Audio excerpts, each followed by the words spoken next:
Hiya and welcome to the Teen Whisperer, the podcast for mums of girls who are often labelled as too much, too sensitive, too emotional and too different and just don't fit in. I'm Rach Friedley, fellow mum, coach and play specialist, and here's what I believe. Our girls definitely do not need fixing, and we don't need yet another list of strategies that make us feel like failures in our role as parents. The truth, behaviour is not a flaw. It's a signal from the body, and it's the body's way of asking for support without the words. This podcast is about listening, not controlling, connection, not correction, and giving you tools that actually work in the chaos of real everyday life or everyday real life. So if you're ready to stop second guessing, feel confident again and finally connect with your daughter at her level, you're in the right space. So keep listening. You know those moments when your daughter's behaviour makes absolutely no sense? 1 minute she's screaming blue murder in your face, slamming her doors, and the next she's curled up in her blanket, more than likely with her headphones on, refusing to move. And you're left thinking, what the friggity frig is going on? So let me reframe it for you. When she was a baby, she cried when she was hungry. She rubbed her eyes when she was tired. She possibly had a 7-mile stare, or she made strange, interesting noises. She screamed the house down if her nappy was full. She squirmed around because she was uncomfortable. Were they behaviours? Were they behaviour problems? No, they were messages, not problems. Now it's the same, only those messages look different. There are many different ways that she expresses her discomfort. Sometimes they're big and bold, and sometimes they're quiet and small. And yes, even those times when she screams in your face or swears at the top of her lungs, they're still messages, not behaviour problems to fix. And here's the kicker. Those behaviours are physiology first. They're her body saying, I'm overwhelmed. I don't know what to do. And here's the underlying bit. Help me reset. But she doesn't know that.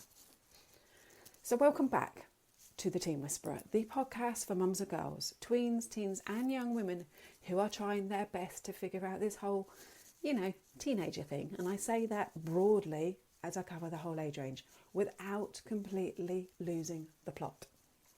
I'm Rach Friedley and I help mums just like you of those girls who are seen as too much, too sensitive or struggling to fit in, to uncover what's really behind those big emotions and challenging behaviour. That way you can stop second guessing, you can feel confident again, and you can truly connect with your daughter on her level. And listen, I'm a mum too, so 100% I totally get it. That juggle is real, especially when your daughter is suddenly living like a nocturnal Netflix gremlin and you're left wondering what the friggity frig is going on. So last month we talked about school, stress and safety. So this month, it's October after all, we're starting a new theme. Stop fixing, start understanding. Because the truth is, our girls do not need fixing. They need us to understand what's really happening inside their bodies and brains so we can meet them where they are right now. That's the only way to stop the constant firefighting, the constant overthinking, and start building real connection with your daughter. And for me, this isn't just theory. Before I became a coach, I worked as a play specialist with hundreds of children and teens in and out of hospital. I saw firsthand how fear can spiral when kids don't understand what's going on, and how everything shifts when you explain it in their language. Play was my tool for giving them that sense of safety, that sense of continuity, that sense of understanding and control in some of the scariest moments of their lives. And it's the same for our girls today. When they understand the why behind their feelings and behaviour, the fear reduces and they feel more capable of handling it. So let's talk about this word that's everywhere right now, neurodivergence. It's become a label that gets thrown around, sometimes with understanding, but often without. And whilst diagnosis can be helpful and absolutely necessary for some girls, many of the behaviours we're quick to categorise as symptoms can actually be responses to something else. Have a think. Our girls have grown up with screens in their hands. Not necessarily from a young age, but those screens are in their hands, whether they're at school, whether they're at home, whether they're activities, they have a screen. They spent some of their most formative years locked down, inside, isolated on their own, learning through Zoom on a screen. Their tech feeds them a constant drip of comparison and never enough. That changes the brain. Screens all day, every day can make girls shy away from eye contact, not because they can't, but because it feels too exposing and scary. Constant stimulation can mimic the sensory overwhelm often associated with neurodivergence. And living in a constant survival state, like many did during the pandemic and even now, years later, wires their nervous system to stay on high alert. And if no one explains this to them or no one understands this, they assume they're broken. They assume they're the problem. But here's the reframe. These are trauma responses, and trauma responses can change. When our girls understand that their brain and body adapted to survive in an unnatural world, they stop blaming themselves. And when we as mums understand that too, we can respond with compassion, not panic. Because remembering, if we respond with panic, our daughters mirror our behaviours. So if we're panicking, guess what they're doing? So here's what's happening under the surface. When your daughter is under constant pressure, as we talked about last week, whether that's school deadlines, friendship drama, or that endless scrolling, her body flips into survival mode. That fight, that flight, that freeze, or that fawn. Her heart races and she feels anxious and overwhelmed. Her breathing goes shallow and she only breathes from the very tops of her lungs, inducing a panic attack. Her prefrontal cortex, that part of the brain that does rational decision making, emotional regulation and organisation, literally goes offline when she's in fight, flight, freeze or fawn. Plus, it's not developed into her mid-20s anyway. And if that's not bad enough, then add in her hormones. Cortisol spiking when she's stressed, melatonin delayed from late night screens, dopamine hits rising and crashing with social media, meaning they need more and more social media to get that rise. Plus, her 28-day energy cycle, weeks where she has more energy, weeks where she has less energy, weeks where she's more reactive, weeks where she's more proactive. And you've got a body that's doing its utmost best to cope in a world it's struggling with, but is overloaded with this constant overwhelm. This isn't weakness. This isn't her being broken. This is biology. And that's why I always say physiology before psychology. Before we go into mindset, therapy, or fixing that behaviour, we need to understand what her body is trying to say. So what can you do this week to help? I want you to bring back something that's simple, powerful, and so often overlooked, especially in the teenage years. Play. And before you go, play. Isn't that something that little kids do? And we stop doing it when we reach the age of, 8? No. Play is how they learn. Play is how they understand. And play is how they connect. And we do it too. And I don't mean sitting cross-legged on the floor, building Lego towers. Unless that's your thing. What I mean is creating space for lightness, laughter, connection, and love. Play works because it does 3 things at once. It lowers cortisol. It boosts dopamine, which is the motivation and reward hormone. And it signals safety to the nervous system. And it does all of this naturally without screens. So when I was working as a play specialist, I'd watch terrified kids go from rigid and frozen to calm and curious, simply because play made them feel safe. Play is their continuity. Play is what they know, and play is how they learn. The same works for our teens. So this week, try this.